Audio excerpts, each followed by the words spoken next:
Will the Sangha with great virtues, out of compassion, for the sake of this assembly and all living beings, please turn the wonderful Dharma wheel to teach us how to leave suffering, attain bliss and birth and death, and quickly realize non-birth. Cung thính đại đức tận tình, vì thứ pháp bồi cấp nhất thiết chúng sanh. Tinh chuyên diệu pháp luân giáo đạo ngã môn, như há liêu sanh thoát cư ly cố đạt lạc, tốt chứng vô sanh. Homage to the Blessed, Noble, and Perfectly Enlightened One. Namo Saranto Suche Doye Ola Hodi San Miao San Puto Xie.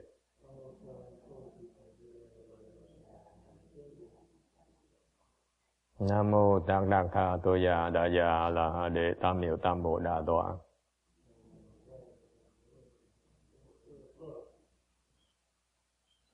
The unsurpassed, profound, subtle, and wonderful Dharma in 100,000 million aeons is difficult to encounter.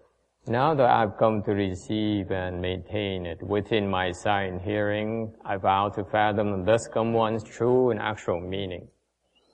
Wu shang sheng sheng wei yao fa bai jie wan jie nan zao yu wo jin jian wen de shou zhi yuan jie ru lai zhen shi yi. O Buddhas and Bodhisattvas, Venerable Sixth Patriarch, Venerable Shenhua, Shaminis, all good advisors, Amitofo. 诸佛菩萨，六祖师父上人，各位沙弥尼，各位善知识，阿弥陀佛。Chư Phật Bồ Tát, kính thưa lục tổ, hòa thượng Thiện Hóa, quý sư cô, quý vị thiện tri thức, A Di Đà Phật.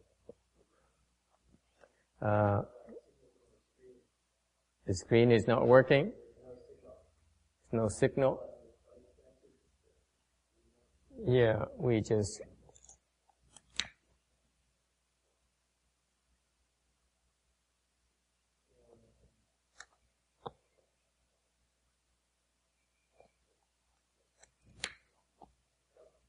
why don't you power up and power down the other end? No, the wall unit.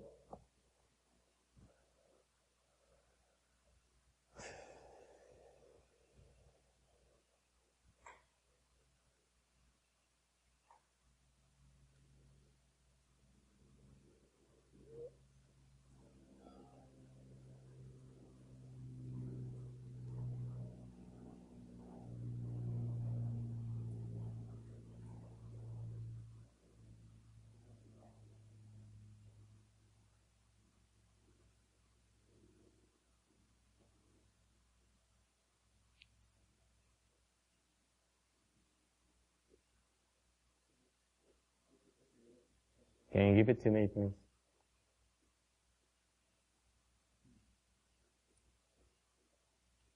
Thank you.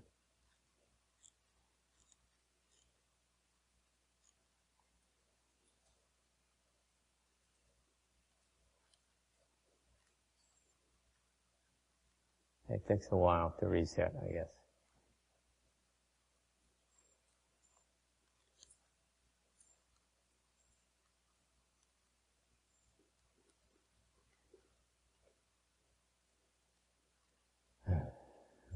Forgot about this. Reset the wall, the power switch again.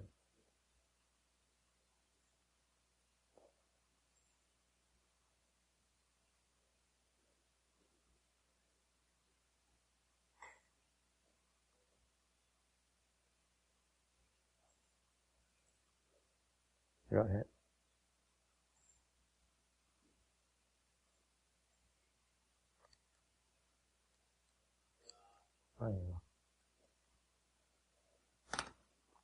It's coming up.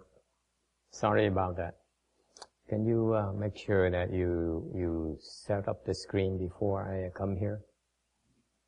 You need to get ready for the lecture. It would be nice I could be spared of all these technical things. Is it on now? Okay, thank you.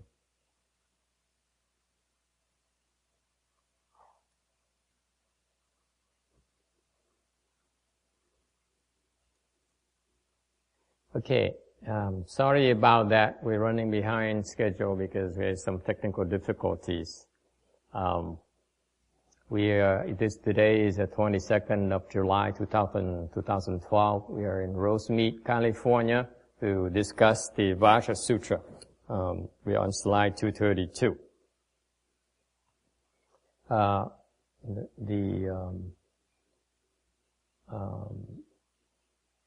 The Vajra Sutra is one of the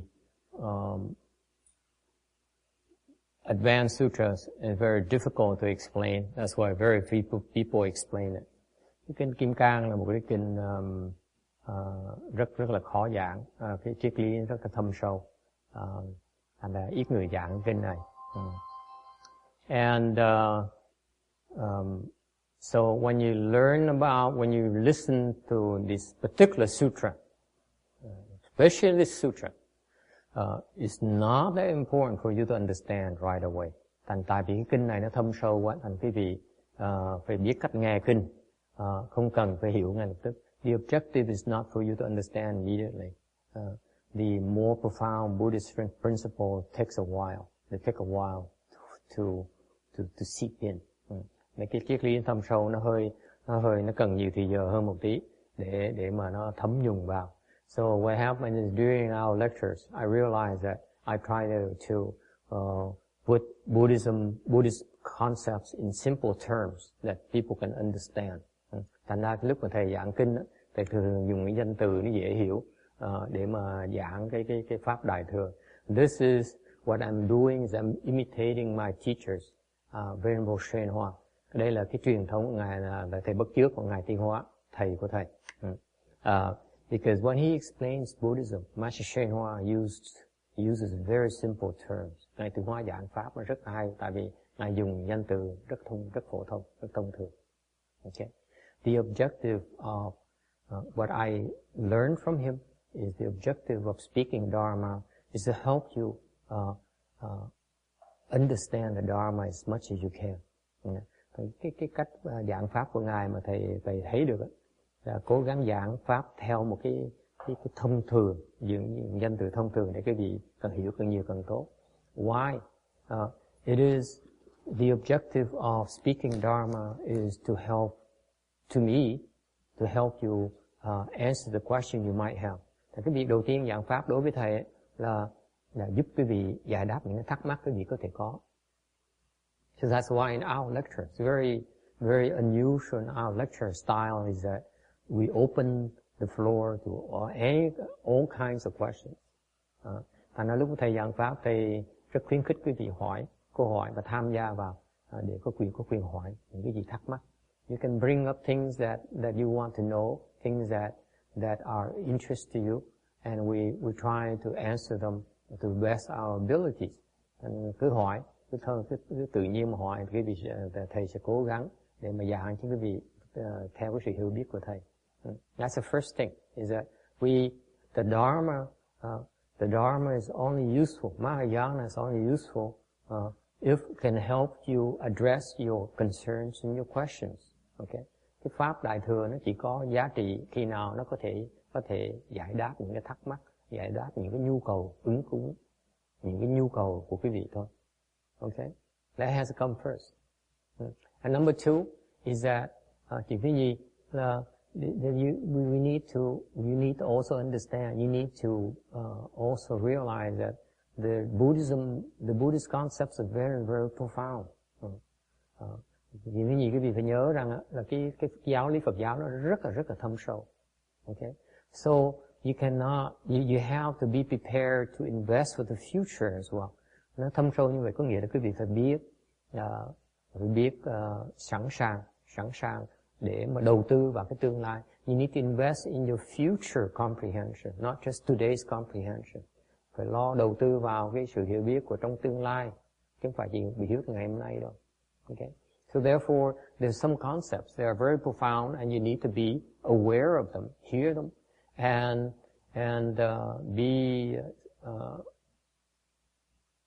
be content with being exposed to these concepts, and maybe someday you yourself too can understand these concepts. Thành ra nhiều khi nghe pháp phải sẵn sàng nghe những cái mình không hiểu được, rồi để đó, cứ để yên đó, từ từ sau này sẽ hiểu. Because that's what happened to me. Lúc trước thầy cũng vậy. I read this Vajra Sutra. Thầy đọc cái kinh Kim Cang này a few times, đọc vài lần. I didn't get anything out of it. Không hiểu được gì hết. And it's only like 10 years later that I began to understand after I meditated a lot. Rồi mặc dù đọc nhiều lần mà không hiểu, nhưng đều sau 10 năm ngồi thiền. And one day, all of a sudden, these principles suddenly made sense. Bỗng nhiên một ngày kia, bỗng nhiên những cái giáo lý kinh Kim Cang bỗng nhiên nó có lý, bỗng nhiên hiểu. I will tell you a funny story. I never read the Vajra Sutra again. Rồi thầy chưa từng đọc cái kinh Kim Cang này until I decided to lecture it and to prepare for a lecture 2 years ago. Thầy 2 năm trước đây, thầy quyết định sẽ giảng kinh Kim Cang, thầy mới bắt đầu đọc kinh lại. Okay, and amazingly, everything seems to make sense, just like that, effortlessly.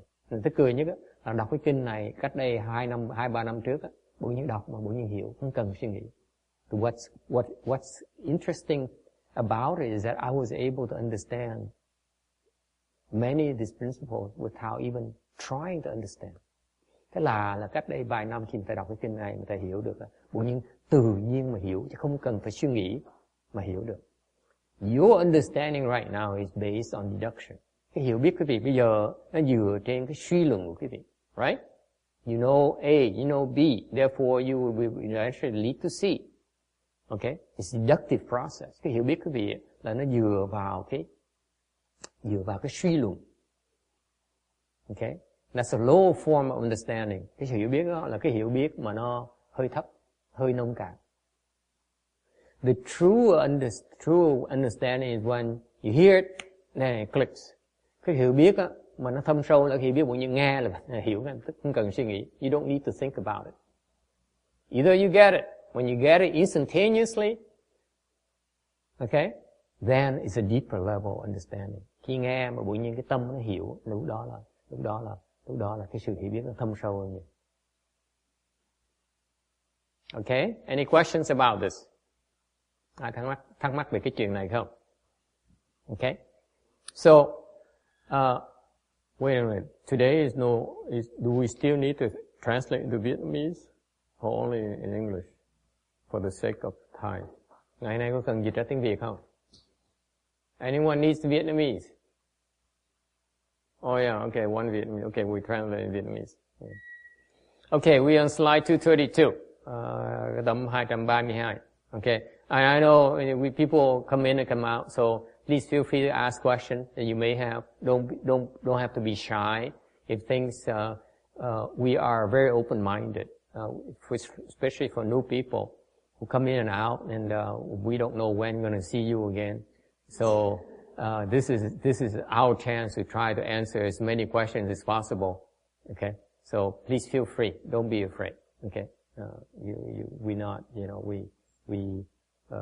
the people who are here, they come here and they hopefully by now develop something called patience, meaning you sit there and allow all the people to ask the questions and don't say, my time is more important than hers. Right? Are we clear on this?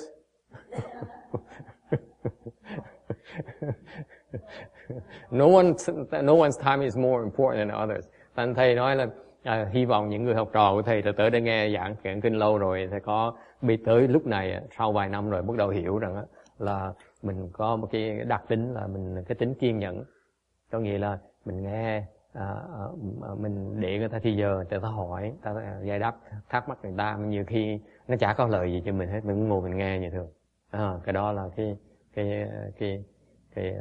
đặc tính của cái người đi học pháp. Không phải ngồi để mà hiểu đâu, ngồi để mà phát triển cái đức tính kiên nhẫn. You see, listening to Dharma also is about developing the patience.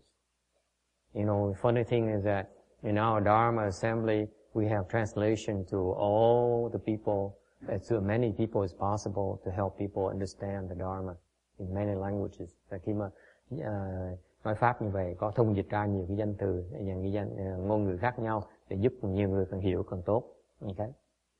And that is maybe annoying to some people, but actually is a form of patience practice, the patience paramita. Nên nhiều khi có những người bất mãn, bực mình, tại sao phí thì giờ của họ như vậy, thì ra cái đó là họ vẫn chưa hiểu pháp. Cái đó là cái pháp đang tu, pháp nhận ba la mật. Mình kiên nhẫn mình đợi. You sit there and you wait. Okay? For your turn. Alright, 232. You see, this is one of the advantages of speaking Dharma. I can speak nonsense for 20 minutes and not have to say anything. And cái lời của ông Pháp Sư là có thể nói tầm bậy tầm bạ 20 phút mà chả nói gì hết. Okay. The Buddha, this comes from the Buddha's wisdom. Cái này là cái trí huệ của Đức Phật dạy. And this is not often explained to the people who seek the Dharma. Cho nên ít người giảng về cái chuyện này lắm. Because it's very difficult to explain. Okay? The concept is called a world system. Cái này là cái hơi khó giảng một tí. Tại vì cái này là từ cái trí huệ Đức Phật nói thấy được cái này. The Buddha basically says the universe, okay, is infinitely vast. Universe in Buddhism is called Dharma realm. Cái vũ trụ này, cái danh từ của Phật giáo gọi là pháp giới đó, nó rộng, nó lớn, vô tận, infinitely large. Is it clear enough? Okay, there's no end to the universe. Okay, and in this universe, it has infinitely number of worlds, systems. Trong cái thế giới này, nó có vô tận, cái thế giới. Okay, and so the Buddha then goes ahead and describes to us the structure, the organization of the universe. Là Đức Phật mới giảng cái cấu trúc của cái vũ trụ nó ra sao. So let's start with the smaller units. Thành bắt đầu từ nhỏ mà làm mà giảng ra to. There's a concept called Sư Thiên Xia, the four continents under heaven. This is very Chinese. Cái này là cái quan điểm về tứ thiên hạ. Okay? Meaning that there's a structure where there's a Mount Sumeru, the main mountain. Có một cái cấu tạo như vậy này. Ở trung tâm nó có một cái núi Tu Di. Now Mount Sumeru is about this shape, by the way. Okay, it's bigger on top and narrow at the bottom, like this. The mountain is kind of weird shaped. Okay, Again, I'm warning you, you have to be an open mind, keep an open mind. Thầy đơn giản về cái hình dáng của cái núi Tu Di. Núi Tu Di nó lạ lắm. Núi Tu Di ở trên nó to, ở dưới nó nhỏ. Okay, so it's contrary to what you used to when you look at mountains. Okay, Mount Sumeru is shaped like this.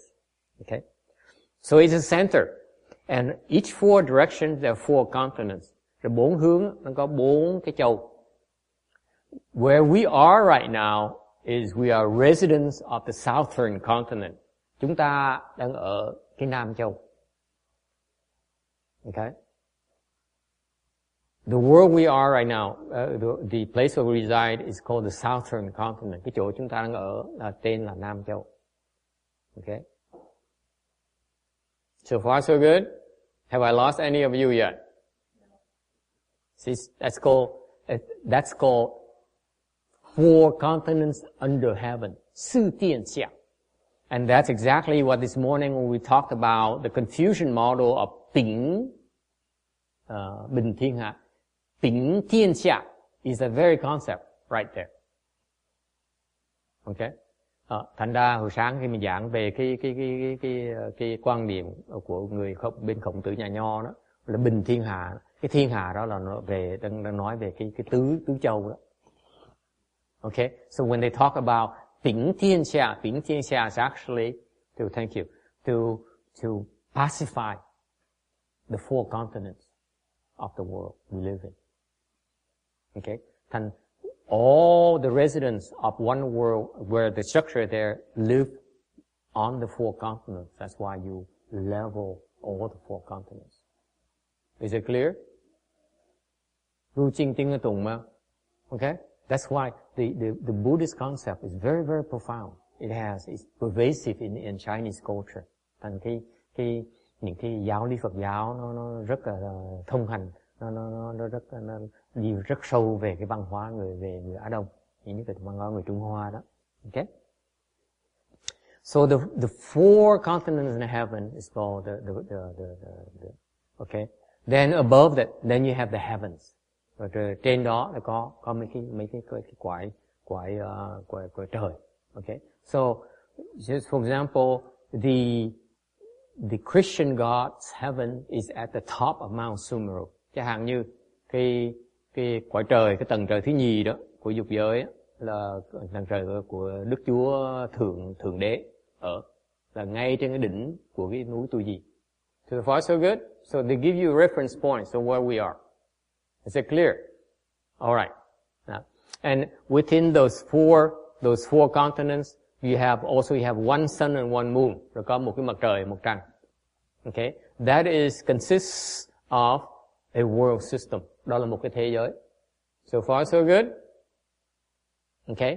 And so within that world system, you count 1,000 of them. Okay? That is a small 1,000 world system. And then you multiply 1,000 of the small 1,000 world system. You have a middle 1,000 world system. And then you have 1,000, the middle 1,000 world system. You have the great 1,000 world system. So far so good. Are we confused? Okay. So the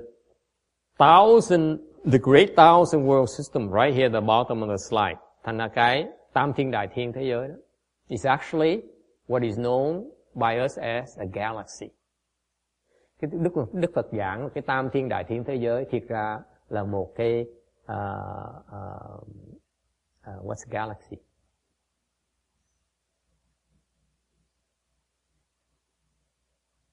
Dải ngân hà. Okay? So, as the scientists know it, is a galaxy is basically to the Buddha a great 1,000 world system. So you see, the galaxy that we're in is humongous. It has a lot of places, a lot of Sư Tiên Xiang. Thành ra cái ngân hà chúng ta ở đó nó rộng hơn cái việc tưởng tượng. Nó có rất nhiều cái tứ thiên hà. It has many gods, it has many heavens. Nó có rất nhiều cái châu, rất nhiều cái cõi trời. Okay, rất nhiều cái núi Tu Di, there are many Mount Sumeru Mountains. Nó có rất nhiều cái núi tu di này. So in our one galaxy, it has a lot of places. Okay? And we as residents live only four continents under heavens in the galaxy. Thành chúng ta ở là một trong tứ thiên hà của cái dãy ngân hà này. So far so good? Any questions about that?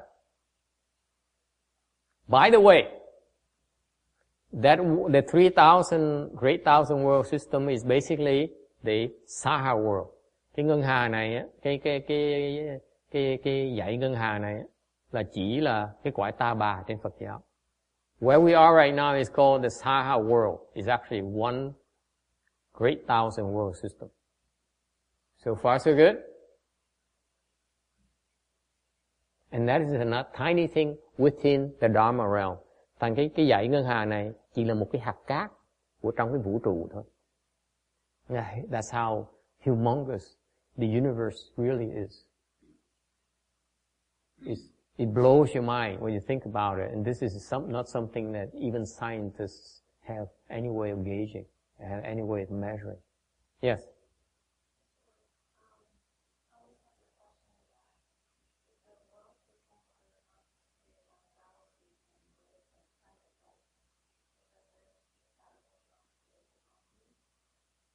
No.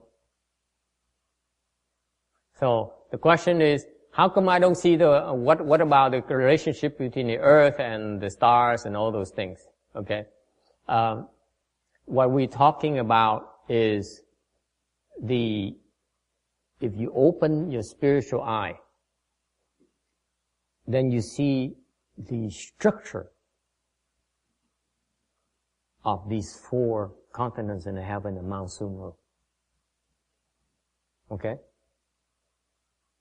Thành ra nếu như quý vị, cái này nó hơi khó hiểu. Thế là nếu quý vị, cái lúc mà Đức Phật mà giảng cái tứ thiên hà này là quý vị phải mở cái thiên nhãn mới thấy được cái cấu trúc như vậy. You know, you must have the spiritual ability to be like the Buddhas to be able to see actually the structure within it. Okay? So, so it's kind of difficult to make a correlation between the earth and the four southern continents and, you know, the continents in Mount Sumeru. If you ask about the earth, then you might as well ask about Mount Sumeru. Where's Mount Sumeru? Okay? So, and it's not meant for you to be, it's not meant to be explained to you in those plain terms. It's meant to suggest to you that if you cultivate and you open your heavenly eye, you yourself will see the structure. Thành ra cái phần này, cái phần mà quý vị, và khi mà chỉ cần nghe như vậy, xong rồi khi mà sau này, khi mà tu thời gian rồi, như Quảng Ngân tu rất là tinh tấn, thì sẽ mở được cái thiên nhãn, bỗng nhiên thấy được tứ thiên hạ, thấy được núi tu di. Can we turn on the AC because it's very hot today? Can we, Thomas, can you move the cooler over here to the Buddha hall? You might as well use it and turn on the fan because it's very, very hot. I see people sweating. Okay? Yes.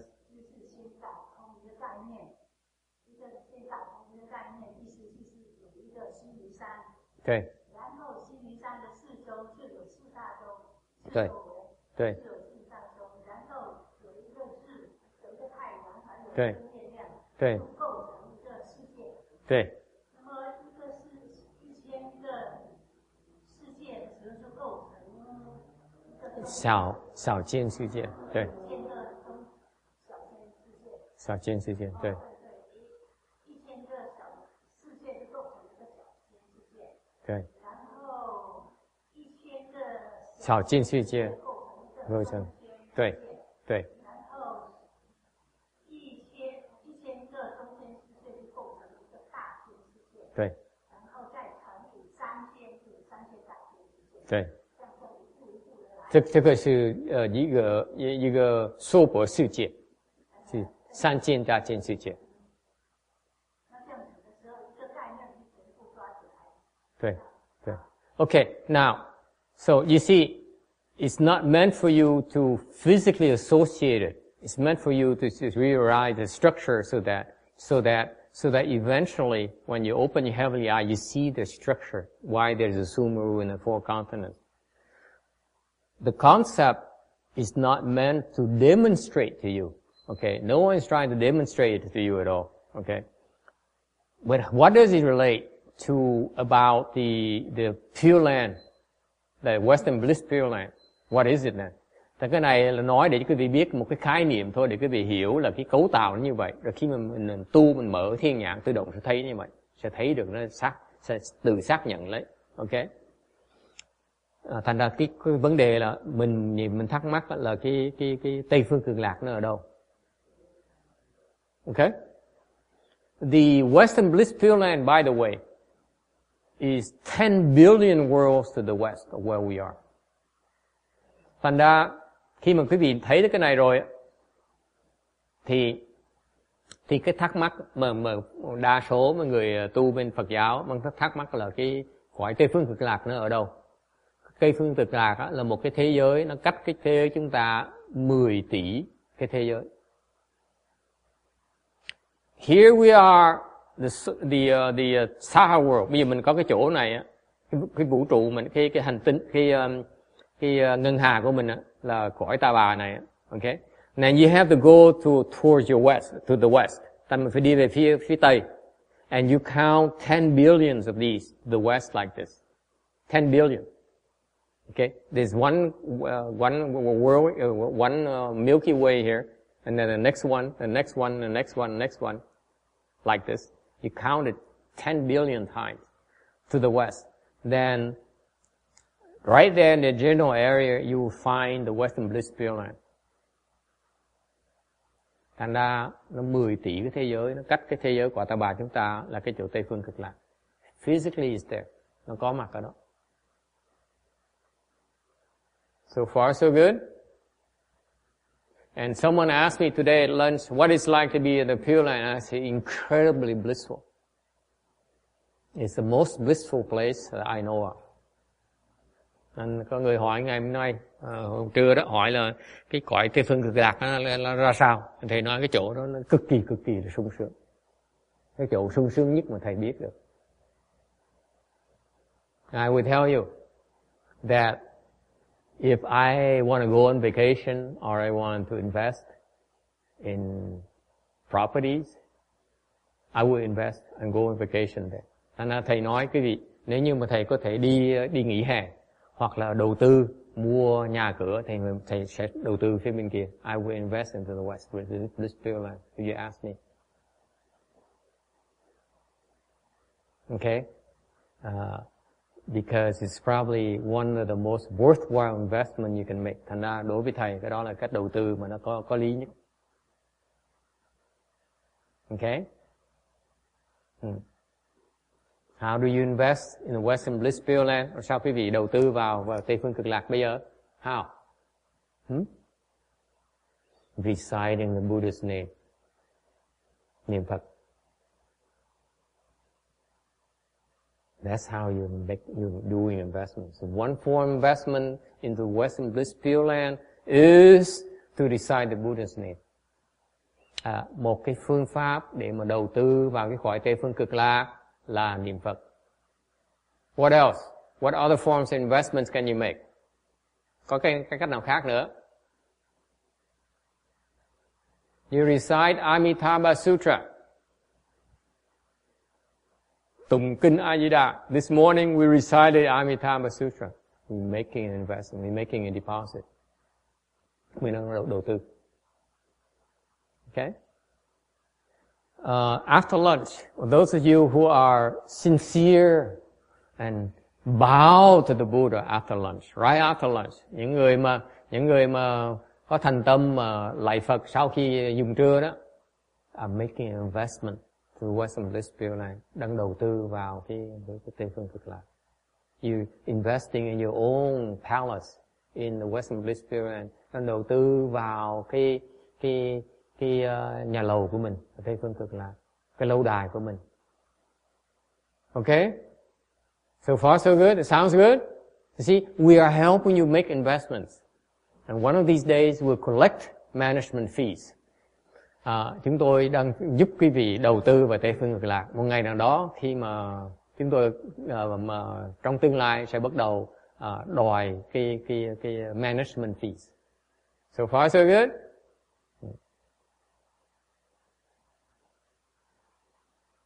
What else are you making investment? Có cái khác nữa là gì?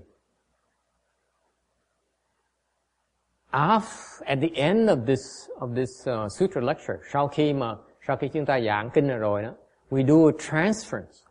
This is a transference. Sau khi quý vị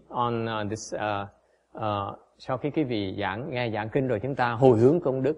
We are actually making investment on your property in the Western Bliss Pure Land.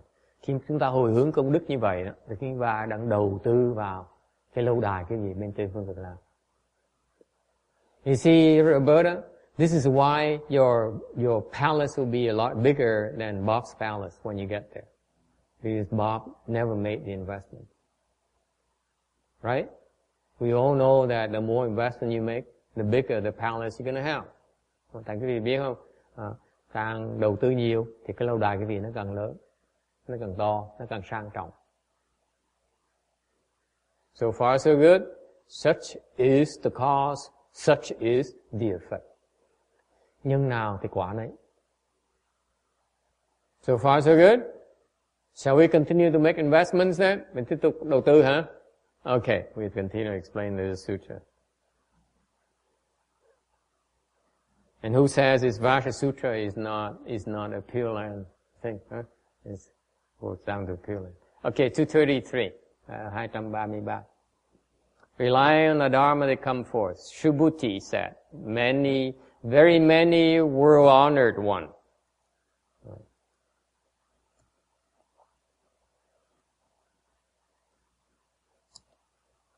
And why? Such blessings and virtue are not of the nature of blessings and virtue. Therefore, the Tathagata speaks of many blessings and virtue.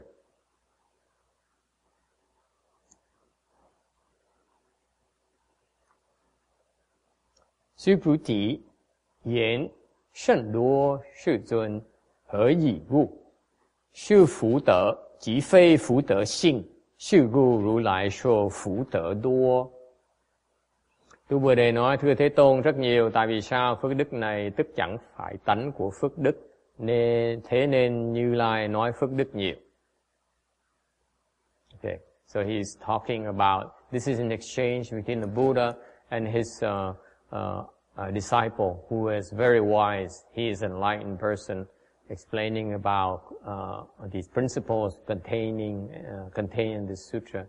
And at this stage here, they're discussing the comparing what generates more blessings and virtue. Đang giảng về cái phần, đang nói về cái phần đối thoại giữa Đức Phật với ngài Tu Bồ Đề, một cái vị đấng giác ngộ, đệ tử của ngài của Đức Phật. Đang giảng về cái sự so sánh cái phước đức nó ít nhiều của những cái nghiệp tạo ra.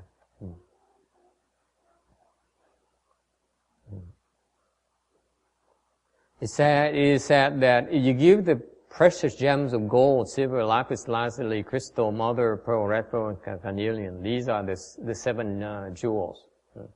Nếu quý vị nói về quý vị bố thí dùng cái loại thất bảo là kim, ngân, lưu ly, pha lê, mã não, thích châu và gì ha, chân chu, something like that. And you use these seven gems to fill up the one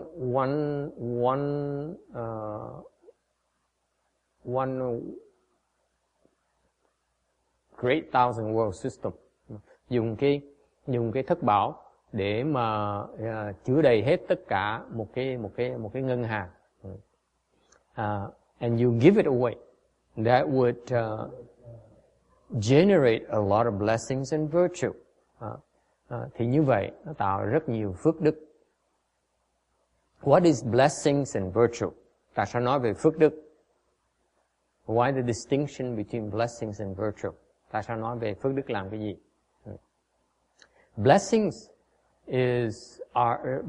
refer to things that are concrete, you can see.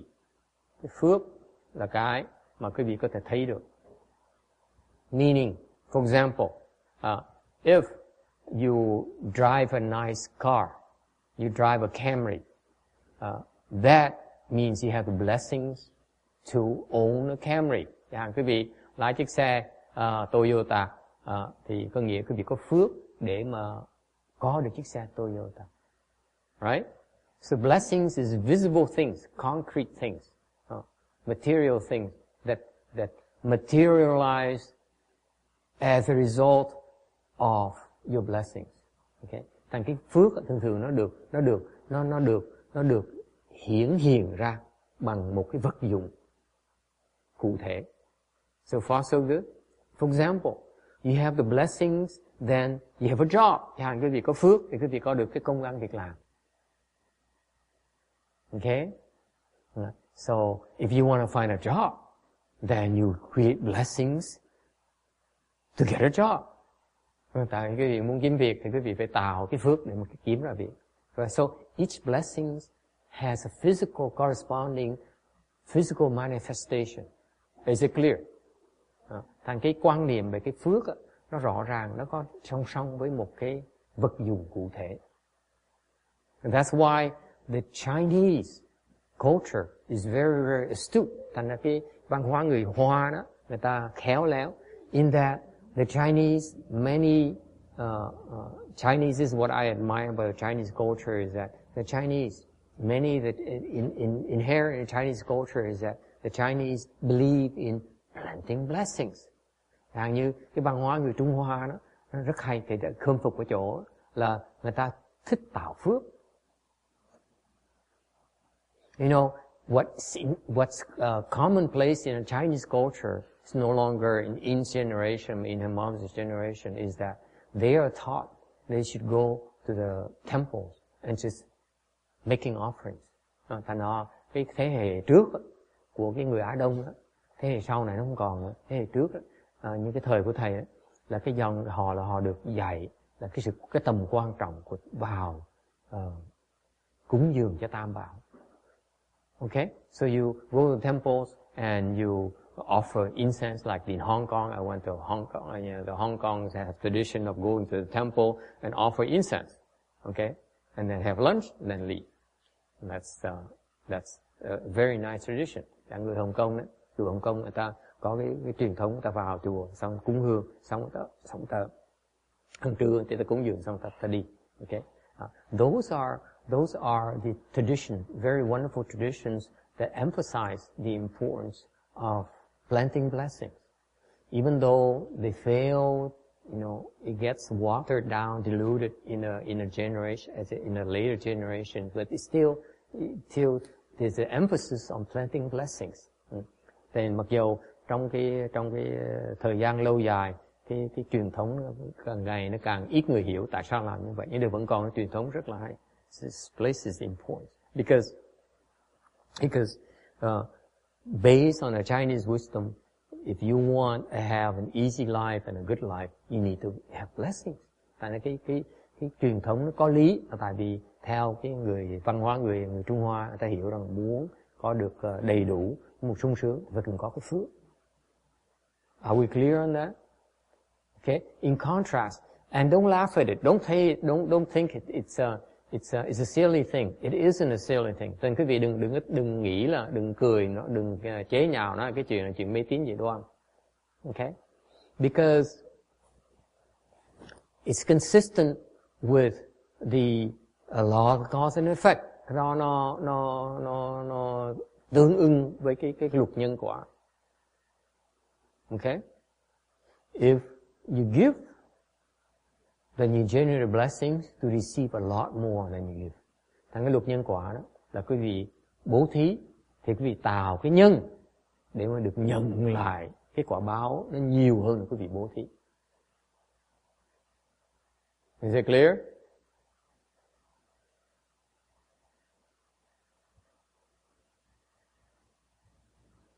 Any questions? Yes. Questions or comments? Okay. So that's the nature, the notion of blessings. Cái đó là cái quan niệm về cái phước. Okay. In Buddhism, we stress that you must plant blessings. Phật giáo đó khuyên quý vị nên trồng phước. And virtue, và đức. Here's a problem with blessing. This is why you also need to plant virtue. Quý vị phải trồng vừa phước vừa đức luôn. Nếu không thì vấn đề là như vậy nè. If you have a lot of blessings, quý vị có nhiều phước đó. Okay? Invariably, very often it manifests as houses, apartment buildings, Mercedes, BMWs. Okay? Khi mình có phước á, thường nó thể hiện ra bằng cách là nhà lầu xe hơi, concubines, bầu bịch. Let's not forget that. And food, and drinks, đồ ăn, đồ uống. Okay? All those are blessings. The more blessings you have, the more of these things will manifest. Cái phước quý vị càng nhiều, từ tự động mấy cái đồ vật chất nó càng càng nhiều, right? To the point where we have so much of it. Có nhiều quá. Guess what happens? You begin to abuse your blessings. You don't know what to use. You apply, you use your blessings the wrong ways. Quý vị có nhiều phước quá thì bỗng nhiên có cái nguy hiểm, vấn đề nguy hiểm là quý vị bắt đầu dùng những cái phước đó một cách sai lầm. For example, it's not uncommon for a lot of people who are rich and powerful to abuse their power and their wealth and their influence. Quý vị thấy những cái người mà có giàu có, rất nhiều người bỗng nhiên ta có những hành động sai lầm. Okay? And that's a problem with blessing. Là cái phước, báu nó có phiền phức ở chỗ đó. And that's why in Buddhism we encourage you to plant blessings. And Phật giáo dạy quý vị là trồng phước và đức. To plant blessings and virtues simultaneously. Phải trồng phước đức cùng một lúc. To avoid the problem of imbalance in blessings and virtue. Tại cái phước đức nó không có sự thăng bằng thì quý vị sau này sẽ gặp khó khăn. Okay? So what's virtue? Đức là cái gì? Virtues is about your character. Đức là cái đức tính của quý vị. Okay? That you know. Của quý vị biết rồi. It's invisible. Like we talked about the invisible concept this morning. Hồi sáng chúng ta giảng về cái vô hình. Non-fighting is a virtue. Hồi sáng mình nói không tranh là thành vô hình, là một cái đức. Okay? Virtues are meant to be hidden. Cái đức là không được thấy. Virtuous people, you look at them, they could be in front of you, you can't even recognize. You probably think they're bad people anyway. Cái người có đức trước mặt quý vị nhìn không ra đâu. Quý vị chắc tưởng họ là xấu. That's how good virtues becomes. The real virtues are so hidden you cannot see. Cái đức mà nó càng sâu, càng khó thấy. So far so good? Because virtues is meant to be hidden. Tại vì cái đức là phải giấu. It's not meant to be flaunted, to be advertised, to be boasted. Cái đức là để giấu, cái đức không phải để mà quảng cáo. So far so good? Any questions? Thomas, you have any questions about virtue? Because I figure he might ask, how come some people are so famous? Are they virtuous or not virtuous? Thành chắc có người sẽ muốn hỏi, thắc mắc. Như cái ông học trò tôi, Thomas, chắc hỏi là tại sao vậy có nhiều người ta rất nổi tiếng, những người nổi tiếng đó có đức là không có đức. What do you think? Yes? Are they virtuous or not virtuous? Có đức không? Quảng Ngân.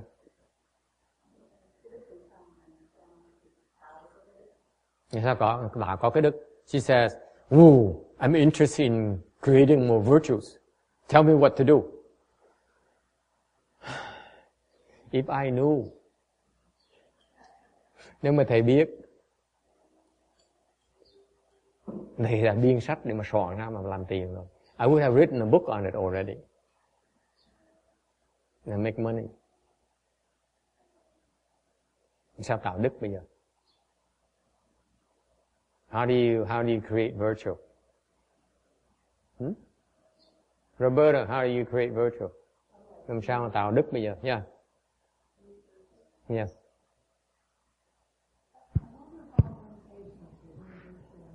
Meditation is not virtuous at all. Your mind is stuck on meditation, honey. I mean, it's not the answer to everything. Cái bà này cái đụng cái hỏi thiền ngay lập tức. Thầy nói là bà này kẹt với cái thiền. Cái thiền nó không phải cái lời giải đáp cho tất cả mọi cái sự việc trên cái thế gian này. There's a lot more than just meditation, honey.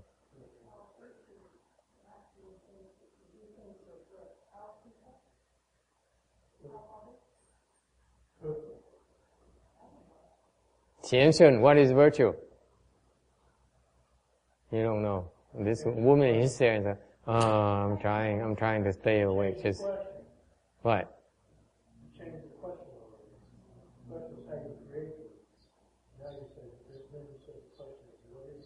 How do you create virtue? Okay, I go back to the original question. Excuse me. Okay, let's stay virtuous and focused here.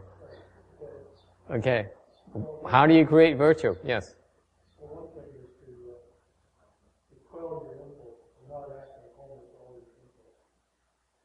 Là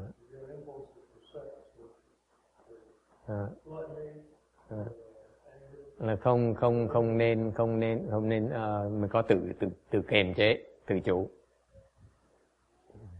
That's no fun. What's the point in controlling your impulses? Mình cứ tự kiềm chế để làm cái gì? Còn gì vui thú? What's the point in living if you keep on controlling your impulses? What kind of person are you? You might as well be dead. Thầy nói ngược lại, nếu như cái gì mà tự kiềm chế cái hứng thú mình thì sống làm cái gì? Sống có gì vui vẻ đâu, hả? Please tell me, what's the point?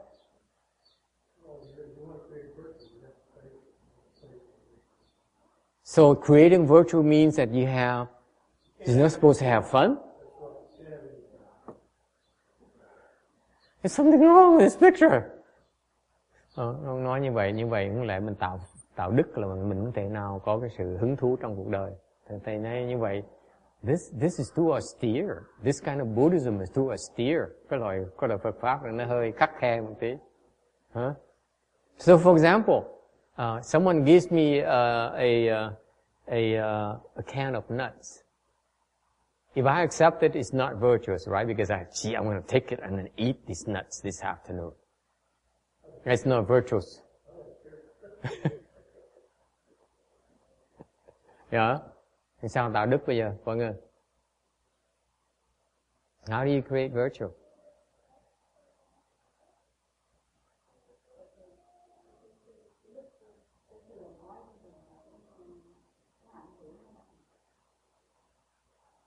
Ảnh hưởng sao?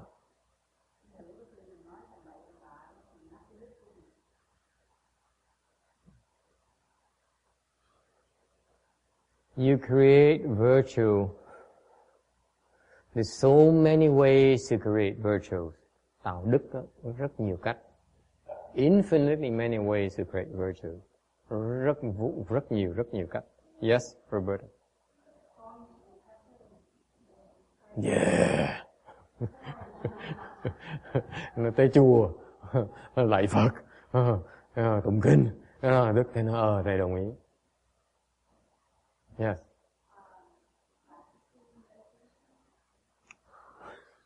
We just said that meditation is not the answer to everything. Yes, it creates virtue, by the way. Practicing meditation. Why is practicing meditation creating virtue? Self-discipline. Mình có có kỷ luật. Yes? What else? Oh boy, you're going to spoil it for the rest of the girls. And now the rest of his life, he's going to ask his girlfriend to scratch his back.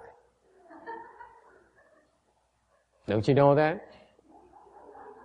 And and the only girls who can get to him are ones who knows how to scratch his back. You know that? Now you know that's how it got started for us guys. We become slaves to your back scratching. Look at him. Look at how happy he is. Look at that. I've never seen him that happy in a Buddha hall. Just look at him. Look at his face. I cannot believe it. He was crying and screaming yesterday. And look at how happy he is right now. And look at how he's hugging her now. This is it. I mean, this is it. I mean, the rest of his life, he's going to be stuck on back scratching.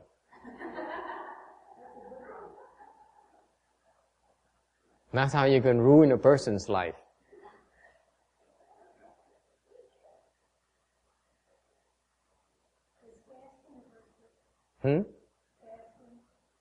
Depends on how you fast. If you fast, the question, cái câu hỏi là như mình nhìn ăn là sao? Khuyết thực là sao? Có đức không? Thì nó tùy cách khuyết thực của quý vị. Depends on how you fast. Depends your motive. Tùy quý vị, cái mục tiêu quý vị là sao? Okay? For example, there's some people during the 49-day period of their father passing away. I met such a guy that a rich guy who said, my father passed away, so he came to me and said, I want to do something to help my father, create merit and virtue for my father. He says, what can I do? He says, I'm thinking, Master, I'm thinking of eating vegetarian for 49 days. Cái ông này ông giàu ông nói cha con mới qua đời, con muốn làm cái gì để tạo phước đức cho cha. Con nghĩ là con muốn ăn chay. Okay? That's a form of fasting of meat and fish. It's virtuous. You agree? Okay?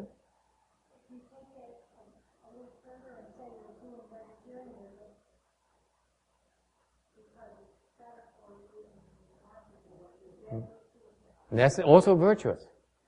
Okay? But for example, you say, I'm fasting because I want people to know that I'm a great cultivator. Hoặc là cái vị nói là bây giờ tôi muốn tuyệt thực là tại vì tôi muốn người ta biết, mục tiêu tôi là muốn người ta biết là tôi có thể tuyệt thực được. Tôi là người tu hành rất là gắt gao. Okay? Is that virtuous? Not necessarily. Okay? It's virtuous, but it's not that virtuous. Okay? Could be a lot more virtuous without that bad motives. Okay? Thành ra, chẳng hạn như tuyệt thực là vì muốn nổi tiếng, là cái đó là có công đức nơi ấy, nhưng đều không có nhiều công đức những cái vị tưởng.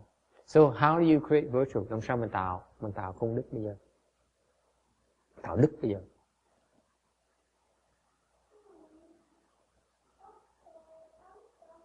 I will simplify for you, giúp quý vị hiểu một cách rất giản dị.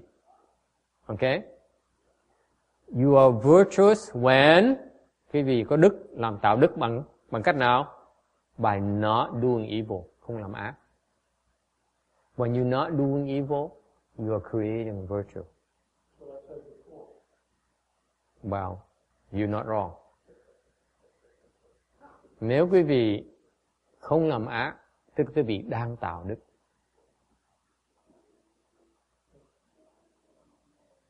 Okay? If you are doing good, nếu quý vị tạo thiện, làm thiện, You are creating virtue. Vì đang tạo đức. Right?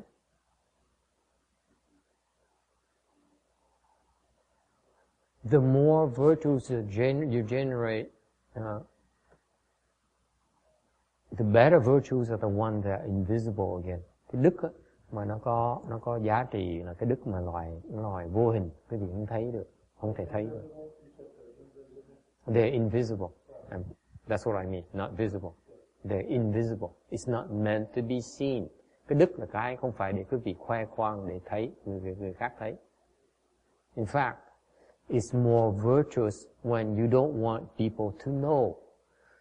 Thiệt ra cái đức mà nó có nhiều hơn khi mà cái mục tiêu quý vị là không muốn người ta thấy cái đức đó. We don't want people to know about your virtues. Then you are more virtuous. Okay? Được không? Okay. For example, you undertake meditation and you undertake sitting in a lecture, even though it hurts so much. Chẳng như, that is creating virtue. Chẳng như, ngồi buổi sáng là 2 tiếng đồng hồ rồi. This morning you sat for 2 hours already. Now you sit for another 2 hours in the afternoon after a lunch break. Buổi sáng ngồi 2 tiếng đồng hồ. Đi ăn trưa xong chiều đi ngồi thêm 2 tiếng đồng hồ nữa. The legs hurt like hell. Chân nó đau dễ sợ. Okay? That is virtue. Đó là đức. Okay?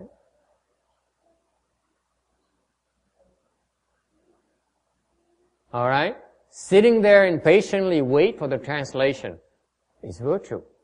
Ngồi đó mà nghe kiên nhẫn đợi người ta thông dịch qua cái ngôn ngữ khác. Đó là đức. So far, so good? There's so many ways to create virtue. Nó có rất nhiều cách để mà tạo đức. Right? So, you can summarize creating a virtue by doing no evil. Thành nói tóm lại, đức là không làm ác. Làm thiện. You doing all good. And you help all living beings. Và cuối cùng, giúp hết tất cả mọi chúng sanh. You see, the first two are not enough. The third point is that you have to realize virtue is unbounded. Cái không làm ác á, làm thiện nó chưa đủ, phải nói rõ thêm nữa, phải giúp tất cả chúng sanh. Tại vì cái đức á, ý nghĩa của đức á, nó vô tận. There's no limitations to virtues. Cái đức á, nó không có bị hạn chế được. That's the Buddhist concept of virtue. Is that clear?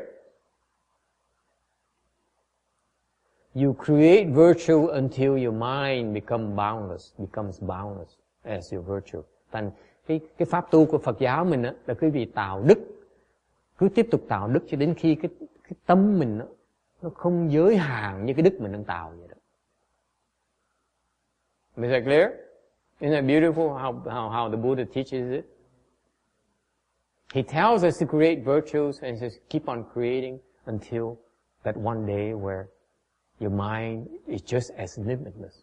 There's no limit to your mind anymore. Thành Đức Phật dạy lời dạy rất là hay.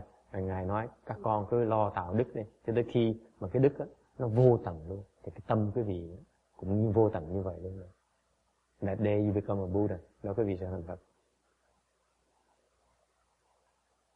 Okay? All right. Yes.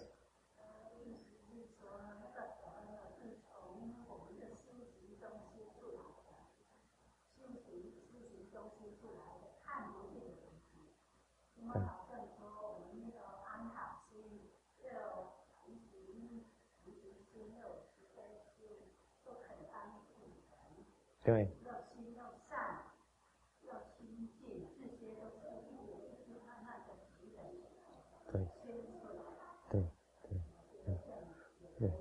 Vậy 可以的，是应该的。You don't discriminate. That's the point. What she's making is that not only do you accrue it incrementally, but you don't discriminate. You create all kinds of virtues. Cái bà nói là cái con trò là mình cứ tích tụ từ từ mỗi ngày làm thêm, tích tụ thêm một tí nữa. Thành ra mình phải tích tụ hoài, mình không cần phân biệt cái loại đức nào. Okay? Any other questions?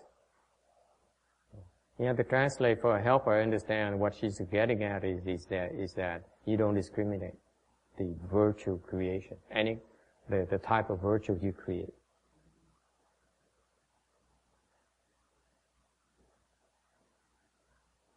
Ni bu ya phân biệt哪一种的德行你应该办，你应该修行，要修行什么德行都要修行。那是真正的德行的造德行的行为，好不好？OK。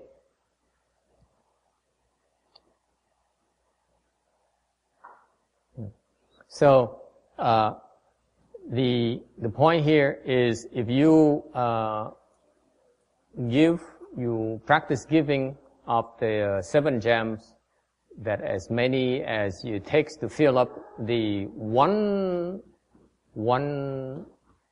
world system, the great thousand world system. That's a lot of gems, a lot of precious things. Okay. Ta nói cái này cái ví dụ là quý vị để đầy một cái tam thiên đại thiên thế giới của thất bảo để mà bố thí, thì cái đó rất là nhiều cái của quý báu để mà bố thí.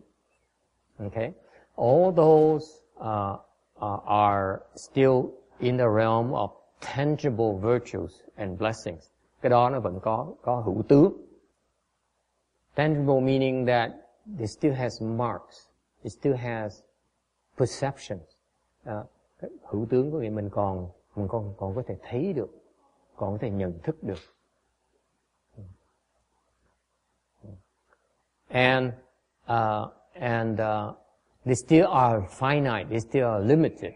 And what the Buddha is referring to, the kind of blessings and virtue the Buddha is advocating we should create are the ones that are markless. Cái mà Đức Phật nói, đừng khuyến khích cho chúng sanh tạo ra cái loại phước đức mà tạo ra ở loại vô tướng. Okay, meaning that if you create blessings and virtues that are without marks, then they consider to be a lot. Thành đối với Đức Phật á, là khi mà tạo phước đức á, mà nó vô tướng á, thì mới gọi là nhiều. Remember who's the reference point. Quý vị nhớ lại cái người nói này. This is talking about a Buddha. Đang nói về Đức Phật and an Arhat, Subhuti. When Subhuti is a sage. Đang nói cái sự đàm thoại, đang bàn cái đàm thoại giữa hai cái vị có trí huệ. Một bên là Đức Phật, một bên là vị Bồ Tát. One is a Buddha, one is a Bodhisattva. Both are enlightened. Hai người đều giác ngộ rồi. So when they talk to them, you ask them. This is a reference point. It's very important to distinguish. Okay? Nên quý vị phải chú ý tới cái chuyện này. Okay. If you ask them about many and few, you ask the Buddha about many or few, he says, there's no such a thing. You ask Subhuti about many and few, they say, it's no such a thing either.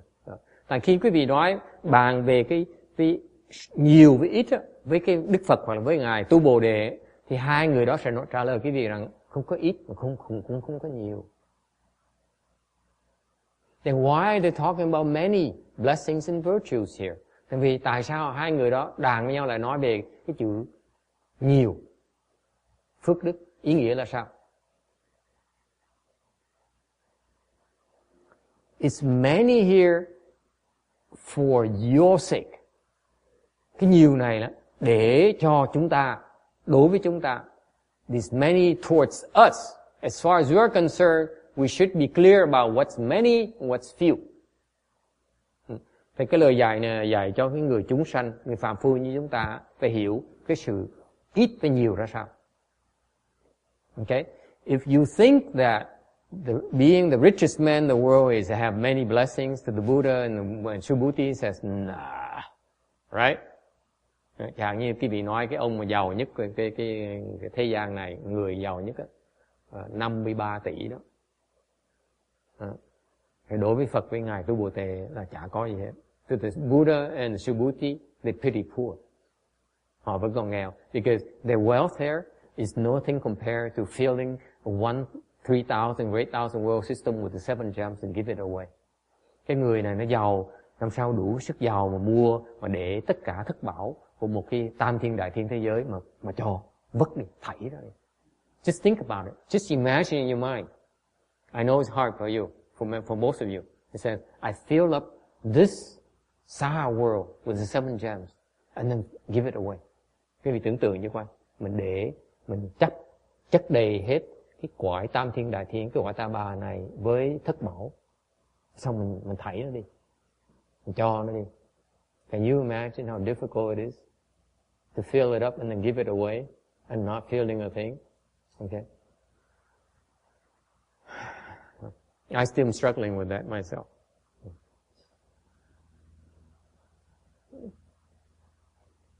Here we are trying to build a bigger temple. No.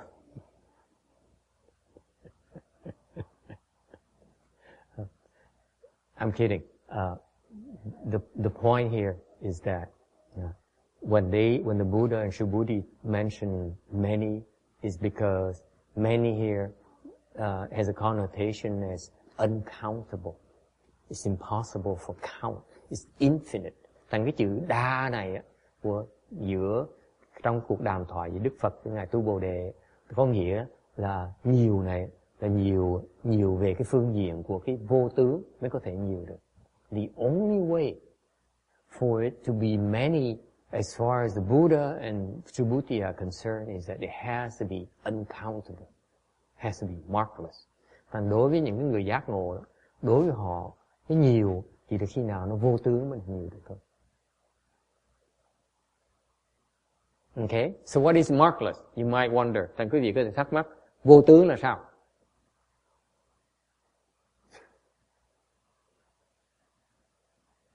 I don't know myself.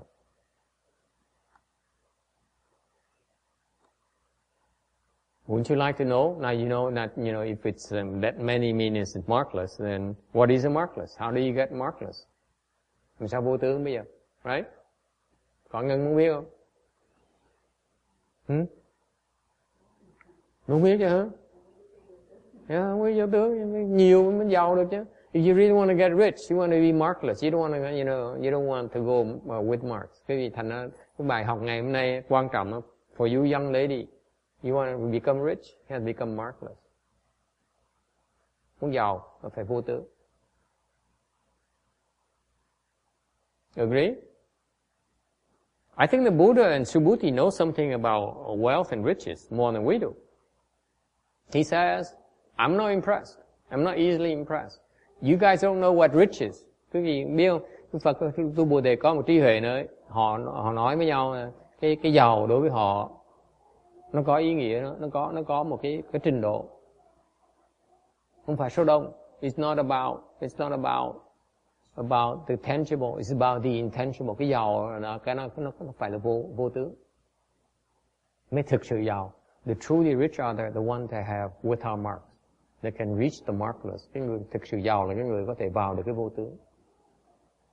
They are so wealthy. Cái người giàu không thể tưởng tượng. They're so rich to the point where you cannot see their richness. Họ giàu đến độ mình không thể thấy được cái giàu của họ luôn nữa. If you can still count up to $53 billion and say, you're the richest man in the world, this guy is not rich, as far as the Buddha is concerned. Nếu có thể nói là cái người này có bao nhiêu số tiền trong nhà hàng ngân hàng đó, thì cái người này chưa phải là giàu đối với Đức Phật. You are really rich unless you really cannot be known how much you have. Phải giàu đến độ người ta không thể nào đến được, mới thực sự là giàu. Right? You're so rich that people cannot even see how rich you are. Phải giàu đến độ mà người ta không thể nào thấy được quý vị giàu có bao nhiêu hết, mới gọi là giàu.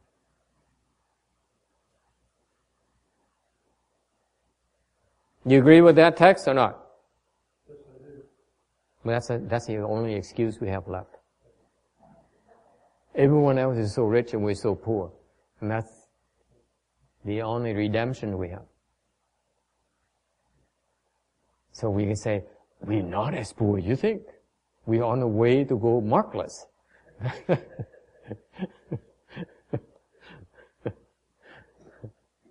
So how do you create the markless? Làm sao mình vô tướng bây giờ?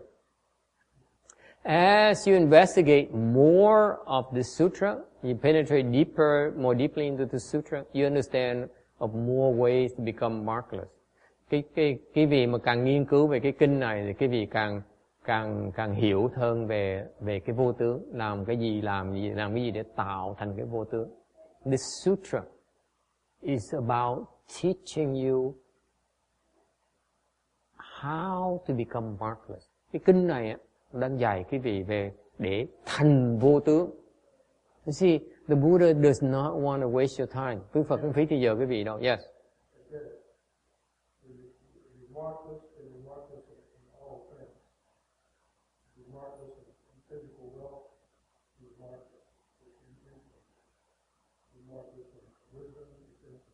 Mm-hmm. Yes. Yes. It's everywhere as well. It's everywhere as well. Think about this. You're close. It's not bad for Caucasian. This morning we talk about Vietnamese, Korean, and Japanese, and Hong Kong, and so I demonstrate to the Chinese that the Vietnamese wisdom is better than the Chinese wisdom. I'm kidding. No, I'm kidding. You know I'm kidding. But you're getting close. You're getting close. You have a good point, and I want to elaborate on that. That's very good of you. Begin to understand. You're not there yet, but you're beginning to understand. Ông này nói cái điểm rất là hay. Thầy muốn nhắc lại cho quý vị nghe. He says that the markless is that your wealth has no mark. The wisdom has no mark. Nothing has any mark. Okay? Nothing can be seen. Cái ông này ý ông này rất hay. Ông này bắt đầu hiểu kinh rồi đó. Là chưa hoàn toàn hiểu nữa, bắt đầu trên đường hiểu rồi. Có nghĩa là cái vô tướng nghĩa là sao?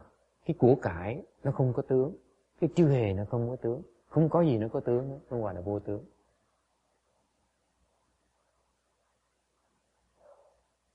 Okay?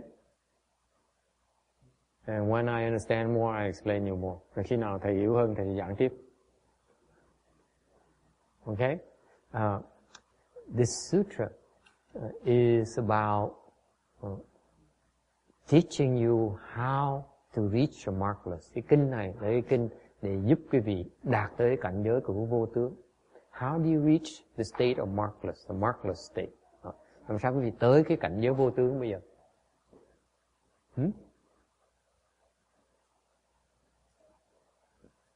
How do you get there? Làm sao vô tướng bây giờ? By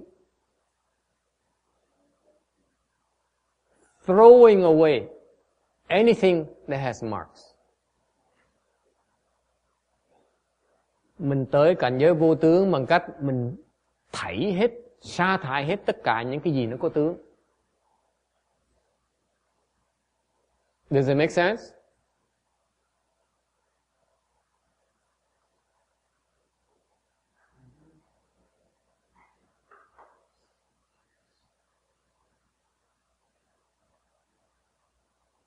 You get to the markless by dumping. Mình tới cái vô tướng bằng cách xả rác. You dump the things that have marks. Những cái gì nó có tướng, mình xả hết. Thì quý vị sẽ tới vô tướng. we reach the markless. It's that simple. How else are you going to get to the markless? I think that's the only way I can imagine that you can do. Cách duy nhất thầy có nghĩ tới là cứ whatever you have a mark, you throw it away. Bất cứ thấy cái gì có tướng, xả nó. You let go of any marks. You let go of your attachment to any mark. Quý vị xả tất cả những cái chấp trước về những cái tướng. For example, ví dụ, case in point, ví dụ, cell phones, okay, cái điện thoại cầm tay. I'll be specific. I'll be very specific for you. Okay? You let go of your disliking someone. Quý vị xả cái ghét của một người.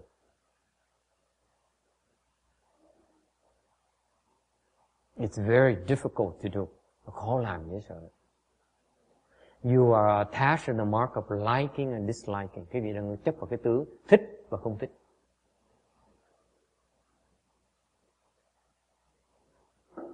Okay? 事情听得懂吗？你放下那个喜欢不喜欢的执着。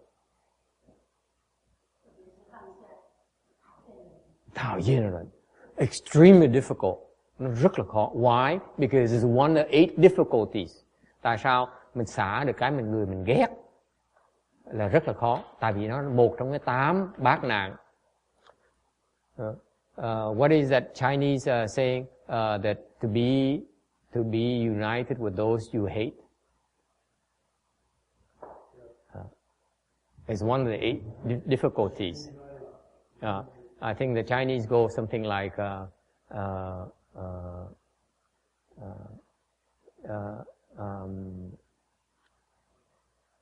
thảo厌的人会苦 something like that.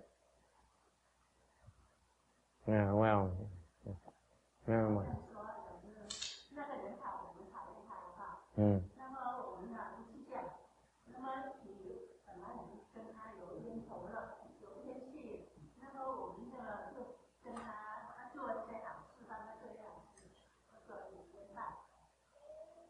什么？跟你做好事什么？以冤报德，对。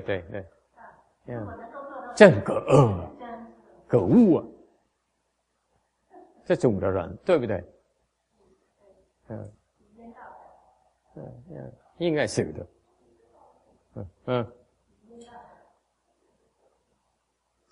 One of the most difficult thing to do in life is to let go of your hatred of someone. Một cái việc mà khó khăn nhất trong cuộc đời của người là mình có thể xả được cái thù giận của người khác. It's one of the most difficult things to do in life. You are attached to the mark of hatred, disliking, and liking. Mình chấp vào cái tướng thích và không thích. Yes.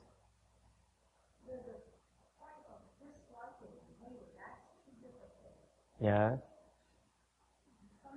The one of the 8 difficulties that the Buddha talked about is that you hate someone so much and yet you have to be with that person. You share the same table, you share the same house, you share the same car, you share the same bathroom, you share... That person will not go away. This is miserable. Your life is so miserable. You can't take it. We are living like that.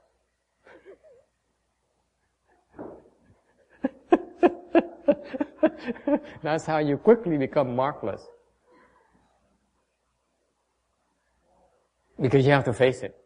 You cannot say, yeah, I think I can do it. And until that person shows up and says, someone stops me because.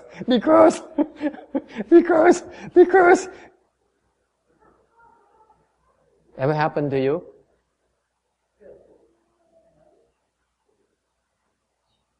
This is why you keep on hearing in the news that this guy would pull up a gun and shoot into the TV screen, because that's as close as it gets. Because he see that person's face on the TV, so he takes his gun and shoot at him, because it's still safe to shoot at him like that.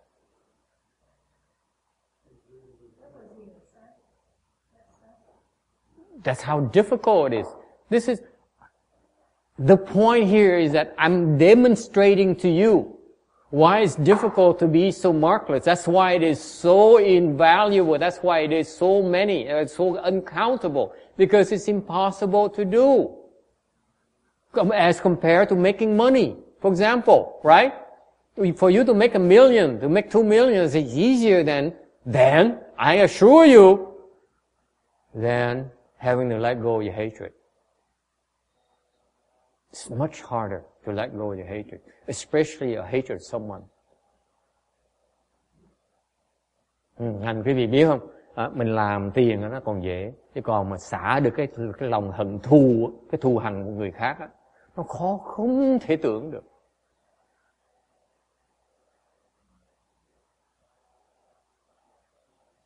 Okay? Why? That's a proof right there that you are attached to the mark. Đó là chứng minh cái việc thấy cái việc chấp tướng. So never mind about the markless. Anh quý vị đừng có nói chuyện vô tướng cái đã. Let go of your hatred first. And then come back to me. I teach you next step. Thành quý vị, mình đi từng bước đi. Thầy đề nghị quý vị, trước khi muốn tới cái vô tướng, quý vị xả cái lòng thù hằn của người khác cho thầy qua cái đã. Xả xong hết rồi đó. Rồi thầy sẽ giảng quý vị tiếp cái bước sau.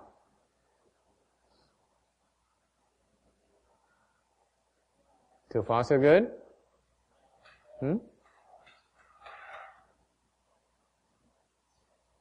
Okay.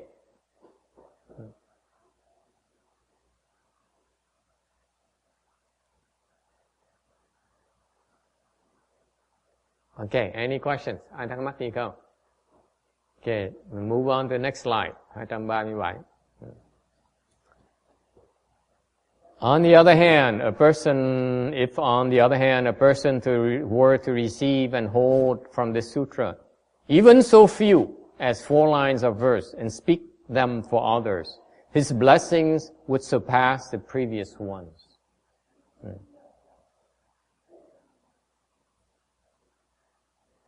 若复有人于此经中受持乃至数句机等为大人说，即复胜彼. Nếu lại có người thọ trì cho đến 4 câu kệ trong kinh này, vì người khác nói phước này còn hơn kẻ trước. Okay, we are on slide 240. The Buddha is referring to a 4-line verse. This is the Chinese poetry. Cái này nói Đức Phật nói về một cái câu kệ. Câu kệ là 4 cái câu thơ mà theo cái lời thơ, cấu trúc thơ người Trung Hoa, người Ấn Độ. So the Indian poetry has a 4-line verse. Có cái loại thơ đó của bên từ được truyền qua Ấn Độ. It's very difficult to translate because especially with the rhyme, rất khó dịch ra tại vì nó có rhyme. And the 4 verses make up one gatha, and the text here says you can refer to any 4-line verse gatha in this sutra. Okay. Thành cái kinh nói về bất cứ một cái 4 câu kệ nào, tứ cú nào của cái kinh này. When you recite any gatha, nếu quý vị có thể giảng được một cái câu tứ cú, một câu kệ nào trong kinh này, nêu trong kinh này cho người khác, okay, then he says that the blessings you generate are much far greater than giving an entire 3,000 world system filled up with the 7 gems. Okay. Thành Đức Phật nói rằng nếu quý vị học một cái câu kinh kệ này, xong vì người khác mà giảng cho người khác nghe, thì cái phước đức này nó còn nhiều hơn là để đầy một cái thế giới tam thiên đại thiên thế giới, cái thất bảo mà bố thí.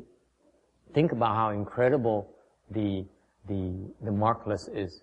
Quý vị thấy nó cái vô tướng nó tuyệt vời như vậy đó. You see, this sutra is about the markless. Cái kinh này đang giảng về cái vô tướng. And therefore, you take any of these markless concepts, thành nên quý vị dùng bất cứ cái quan niệm mà vô tướng mà kinh này giảng về, and explain to the others, và giảng cho người khác nghe đó. Then your virtues and blessings are incredibly many. Mà giảng người khác nghe thì cái phước đức quý vị nó vô tận cùng. So you can see very quickly who's rich and who's poor. Thành quý vị có thể thấy ngay rõ ràng người nào giàu, người nghèo ngay lập tức. Okay? The rich ones are the ones who are prepared to explain the four-line gatha to others. Người giàu khi nào cũng sẵn sàng giảng một cái kinh kệ của Kinh Kim Cang cho người khác. Think about it. I said, can I interest you in a four-line gatha? Mình nói là ngày nay tôi có giảng, có gì nghe được cái 4 câu kệ này không? Okay? When you explain it, you become infinitely wealthy. Giảng.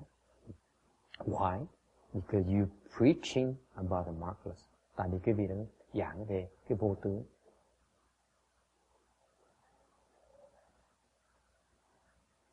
Okay.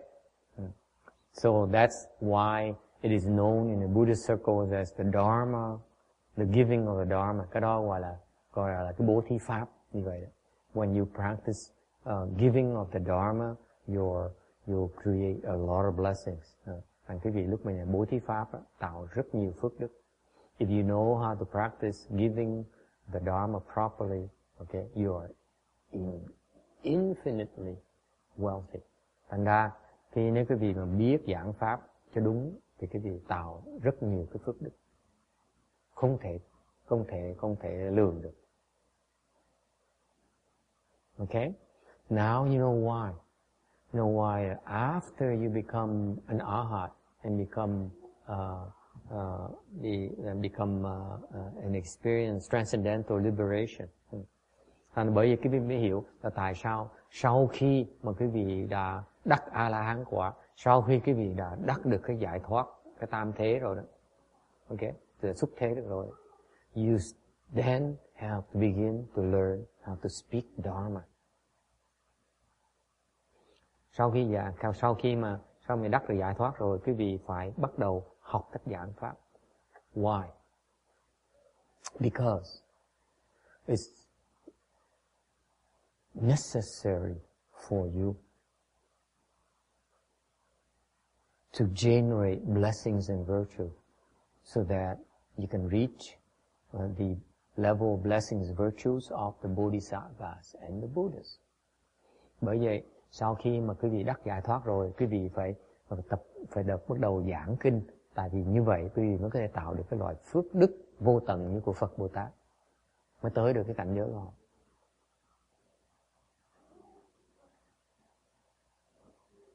Okay? Is it clear?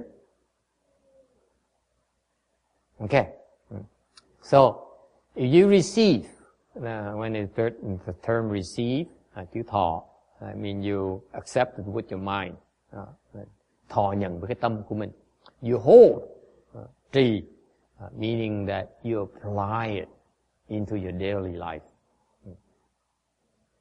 That's why when you talk about Buddhist teachings, it's always referred to as to receive and uphold. To receive and hold. Thành khi mình nghe nói về giảng về Phật Pháp á, thì quý vị đừng nghe dùng cái chữ thọ trì vì vậy đó. Meaning that you respectfully receive the teaching and store it in your mind. Thọ có nghĩa quý vị cung kính thọ nhận lại cái lời dạy. Okay? And then you try every day to see how you apply it to your daily life. Rồi xong quý vị Mỗi ngày suy nghĩ làm sao mình áp dụng cái mình hiểu. That's what Buddhism is about. Thành Phật Pháp là như vậy đó. It's about understanding and then applying it. Thành ra cái Phật Pháp là hiểu để mà áp dụng.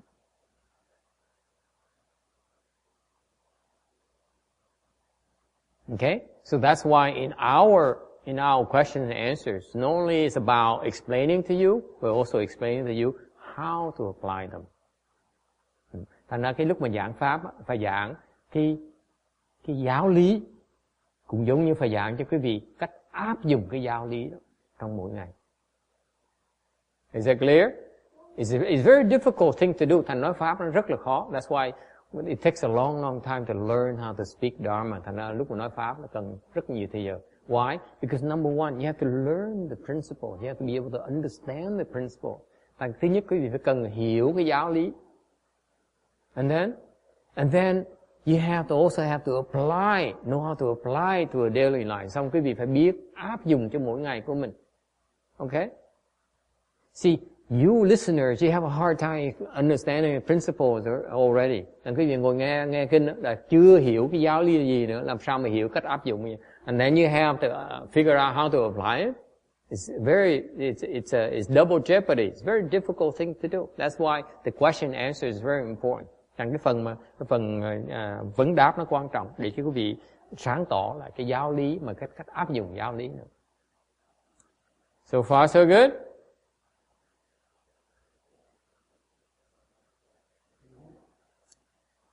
Okay? The point here is that there's no need to receive or uphold the entire Vajra Sutra. Quý vị không cần phải thọ trì tất cả cái kinh này. They also point to, another point to remember is that receiving and holding sutra is referred to benefiting oneself. Chuyện khác là thọ trì kinh là đang nói về cái từ lợi.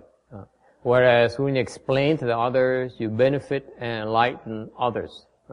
And mà quý vị mà giảng kinh này, giảng cái tứ cứu này cho người khác là đang giúp cho họ, làm lợi ích cho họ và khiến họ giác ngộ.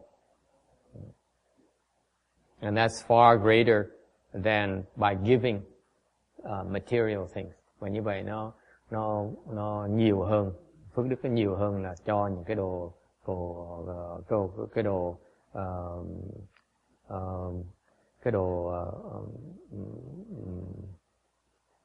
thất bảo. And that's this sutra here reiterates the Buddhist wisdom of saying the foremost in giving is the giving of Dharma. Bởi vậy cái kinh này mà nhấn mạnh lại cái quan điểm của Phật giáo nói rằng bố thí pháp là cái loại bố thí liệt và hàng đầu. Okay, it's ranked number one because it generates the most amount of blessings. Thành ra cái bố thí pháp đứng hàng đầu tại nó tạo ra cái loại phước đức nhiều nhất mà quý vị có thể tạo được. Any questions? Ai thắc mắc gì không? You don't have to wait. Quý vị không cần phải đợi. You don't have to wait until you become an arhat, you become enlightened to speak Dharma. Quý vị không cần phải đợi khi thành A-la-hán quả, thành giác ngộ mới bắt đầu giảng kinh. Okay? What you are doing, we are giving you a chance to do right now before you become an arhat and a bodhisattva is helping us explain the Dharma to others.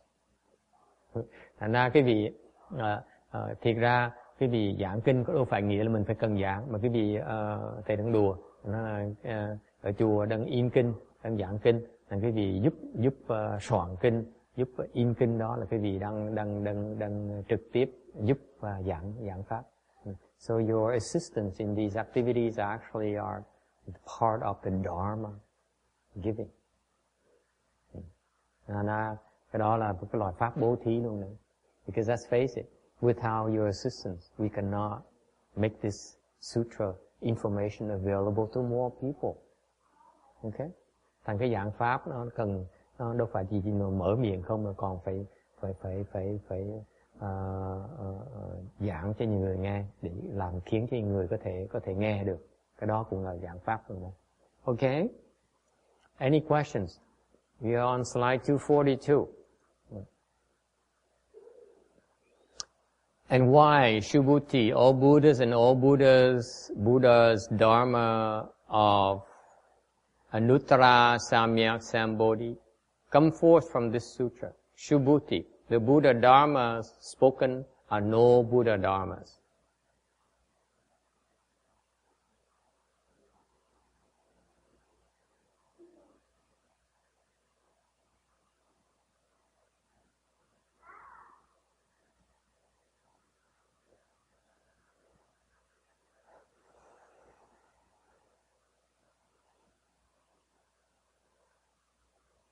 There should be an apostrophe here because the English is kind of weird without it.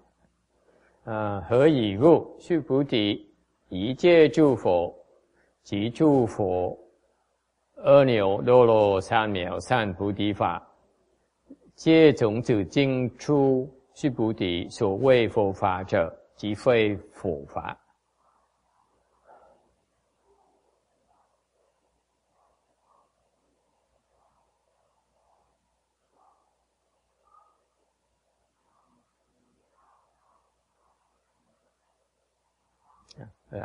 Apostrophe is correct. It's missing. Tại vì sao tu Bồ Đề tất cả chư Phật và Pháp A Nầu Đa La Tam Miệu Tam Bồ Đề của chư Phật đều xuất từ kinh này. Tu Bồ Đề, chỗ gọi là Phật Pháp, tức phi Phật Pháp.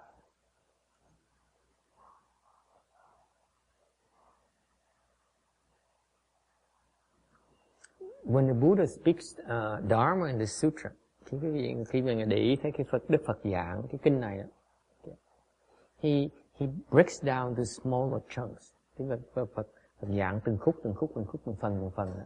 Okay, so actually the sutra is very very easy to read when you think about that. Thành cái kinh này giảng nó dễ hiểu lắm, tại vì mình chỉ cần chú trọng từng phần, từng khúc nhỏ thôi. You need to focus on the small sections. And because he illustrates the various aspects of the marvelous. Thành ra khi mà Đức Phật làm như vậy là Đức Phật đang giảng về những cái khía cạnh khác nhau của cái vô tướng. Okay?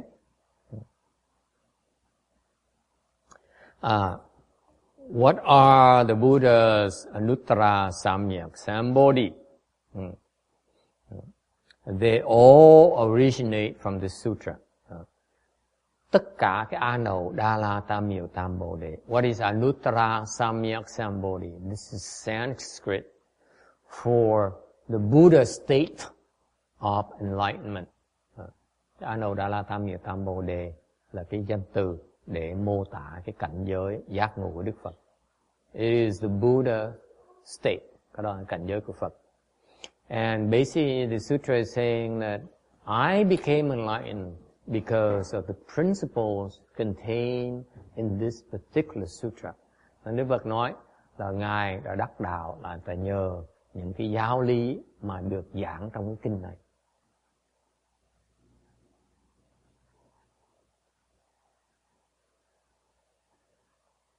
Okay, this is very profound, folks.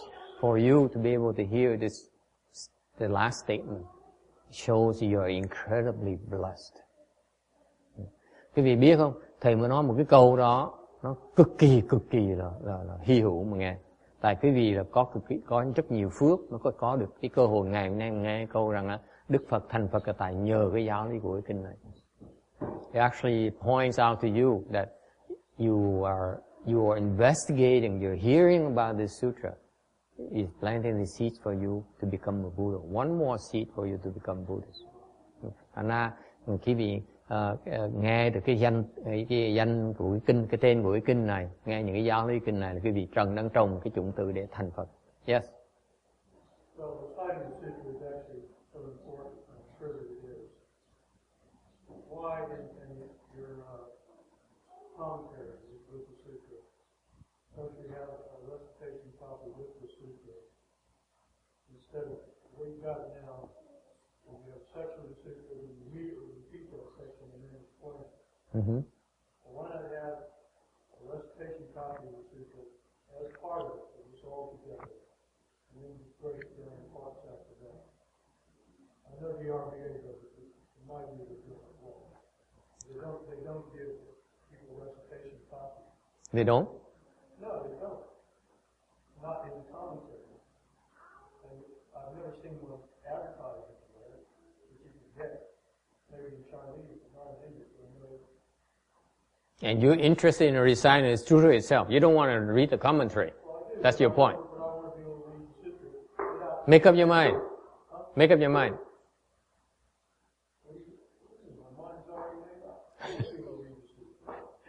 You always have an answer. You have always come back for me. You're so funny. You still attach them. You still attach the marks. Commentary is one thing, but having a recitation copy of the sutra is another one. It's good to read the commentaries and be able to understand it. Yeah. But the practice of reading the sutra and reciting the sutra is a separate thing. Yeah. And poking around with the commentary. Yeah. So it's almost impossible to do that unless there are recitation copies available. Yeah. And nobody makes them available. Yeah. So you could easily make, with the same number of pages, you could make them available with your commentary.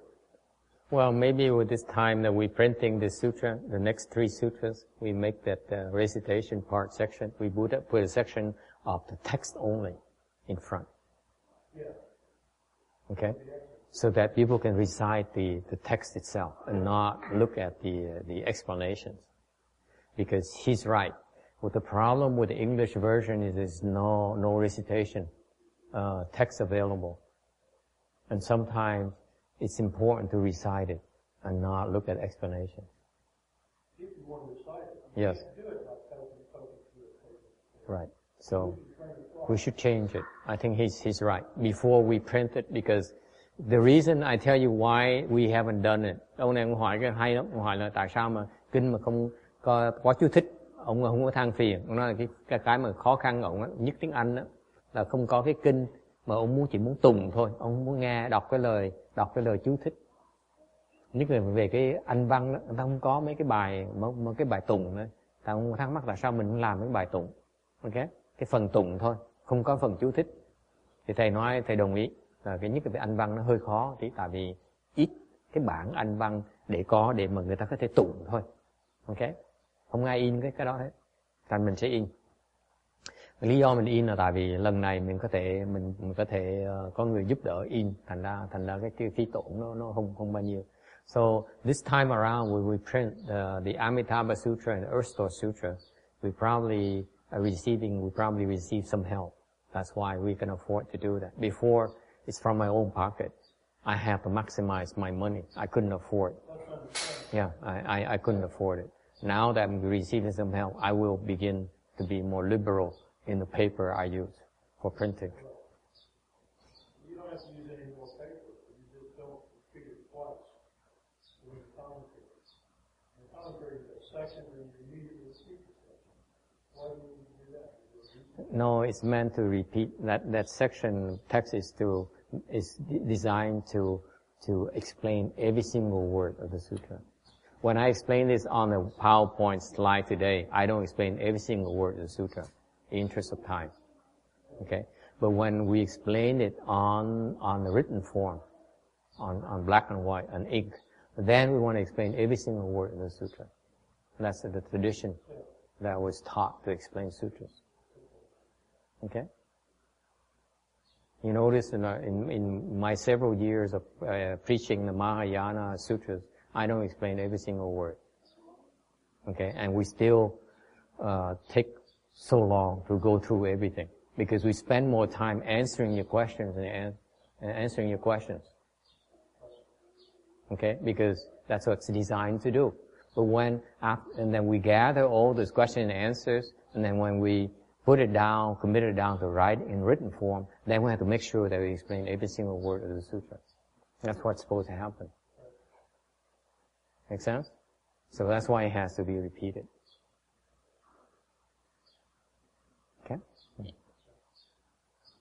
Ông nói hoài tại sao mà không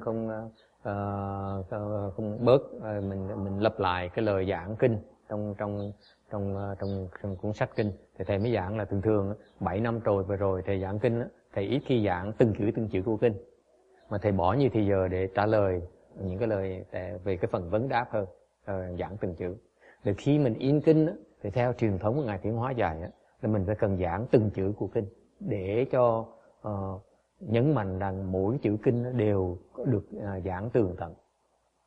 Ok, thành ra mình lặp lại cái lời đó, đó là cần thiết. All right. Any other questions? It's a good point. So we include that. We include just the sutra text in front. Okay, and then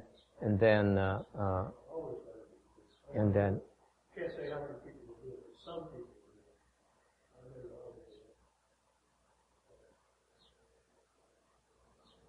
it. Yeah. All right. Any other questions? Ai thắc mắc gì khác không? I have 4 more minutes. I can leave it open for questions. Yes? Anyway, going back to slide 245, okay, the Buddha's enlightenment has, for basis, the principles contained in this sutra. Nhắc lại, cái sự giác ngộ của Phật, cái hiểu biết của Phật, trí huệ của Phật là được dựa vào những cái giáo lý của kinh này. Okay? In fact, all the Buddha Dharmas are contained within the prajna. Thành ra, thật ra tất cả những cái Phật pháp nó được chứa đựng trong cái bát nhã. And the Vajra Sutra here contains the essential teachings. It's a summary of the prajna dharma. Và cái kinh Kim Cang này là nó tóm lược lại, là cái lược cương của tất cả những cái giáo lý về bát nhã. And it is complete, replete with all the principles of prajna. Và nó đầy đủ hết tất cả những cái giáo lý. And this is why the Vajra Sutra is such an important sutra in Buddhism. Thành ra cái kinh Kim Cang một cái kinh cực kỳ quan trọng.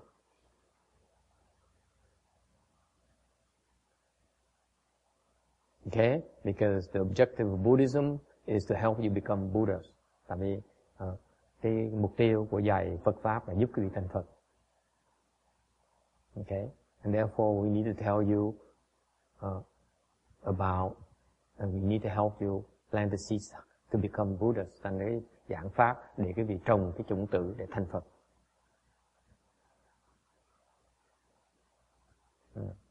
And as the text is pointed out, when you should be reciting the sutra, and which is equivalent to reciting the 12 divisions, ông mới nói đó, ông đề nghị đó là nên có cái phần tùng.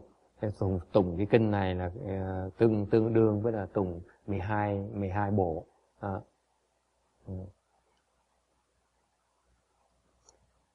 And the Vajra Prajna is supreme, unsurpassed and unequal. Và cái bát nhã, cái Kim Cang bát nhã này là tối thượng, vô thượng và vô song. And Prajna is the mother source of all the Buddhas. Là cái bát nhã là cái mẹ đẻ của tất cả chư Phật. All Buddhas, okay, become Buddhas because they learn about Prajna. Tất cả chư Phật đó thành Phật là tại họ các ngài đã từng học bát nhã rồi. Questions? Ai thắc mắc gì không? One more minute. Còn 1 phút nữa. Okay? Let me spend a few minutes, just 1 more minute to close out this the slide here so that we can move on to the next section next time around. The Buddha also says, you know, I just told you that I became a Buddha thanks to Prajna. Okay? But the Dharma I'm teaching is actually no Dharma. Cái hay, this is the beauty of this sutra. Cái kinh nó hay vậy đó. Phật mới nói ngay, mới nói là ta thành Phật là tại vì nhờ cái bát nhã này. Như cái pháp ta dạy đó, không có cái pháp gì hết. That is exactly what prajna is. Prajna is no dharma. Thành ra cái tuyệt vời của cái này, phần này mới nói xong là ta thành Phật là tại vì nhờ cái bát nhã. Thì khi ta dạy bát nhã đó là không có pháp gì để mà dạy. That's what it means. I became a Buddha because of this prajna dharma. So when I teach the prajna dharma, the way I teach is that I'm teaching nothing. That is why Prajna Sutra, Vajra Sutra is so difficult to understand. Bởi vậy 20 năm trước thầy đọc kinh này thầy không hiểu được gì hết. You know, once I become Buddha of this and I'm not teaching anything. I say, why do you bother?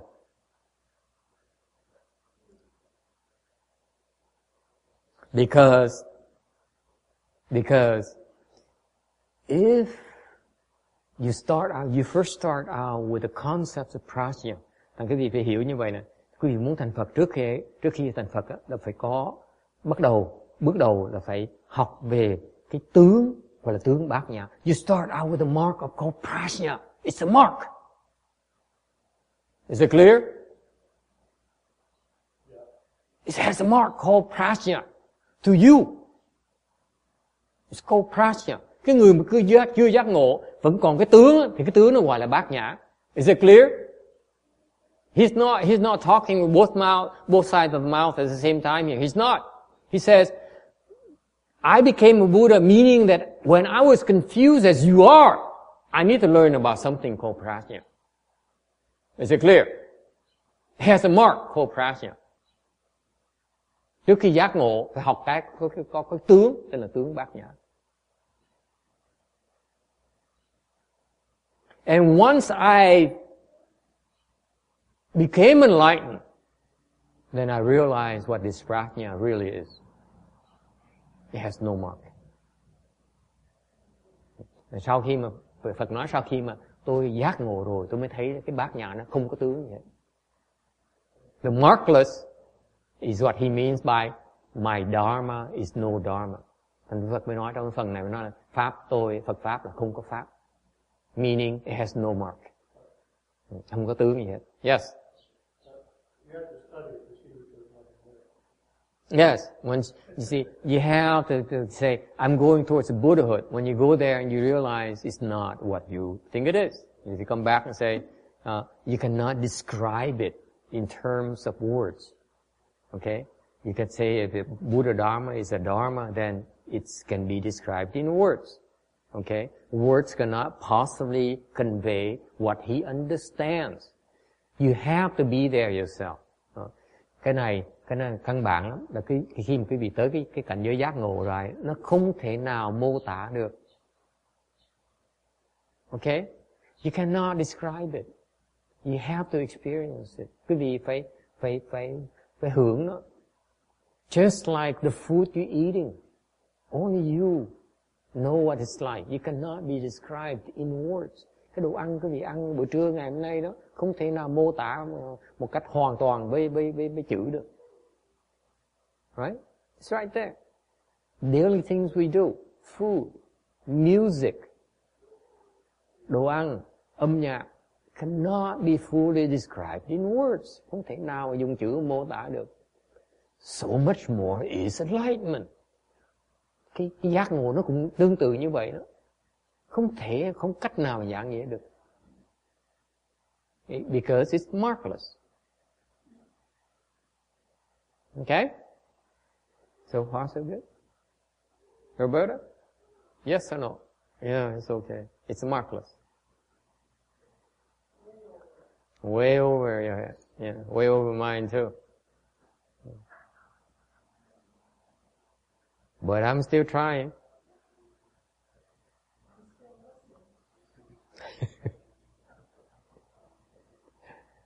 That's good. Okay, any final questions? Ai thắc mắc gì không?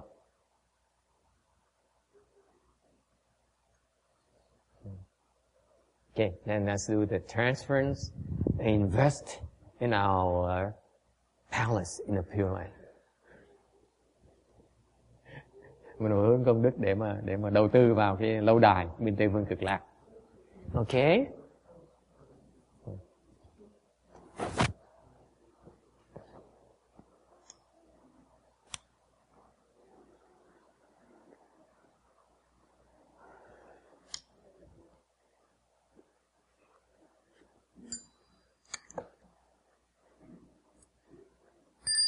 May these merits and virtues adorn the Buddha's Pure Land, repaying the four kinds of kindness above, in the threefold paths below.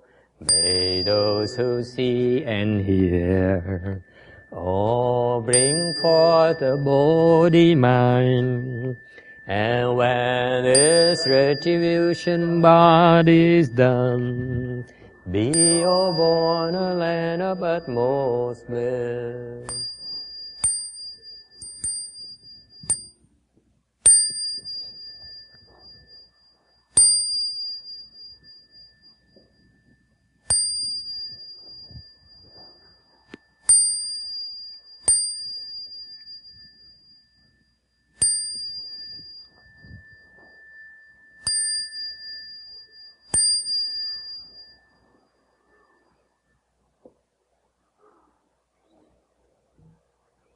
Nam mô Ta Chư Vấn Su Sư Li Bồ Sát. Nam mô Ta Chư Vấn Su Sư Li Bồ Sát. Nam mô Ta Chư Vấn Su Sư Li Bồ Sát. Nam mô Ta Chư Vấn Su Sư Li Bồ Sát. Nam mô Ta Chư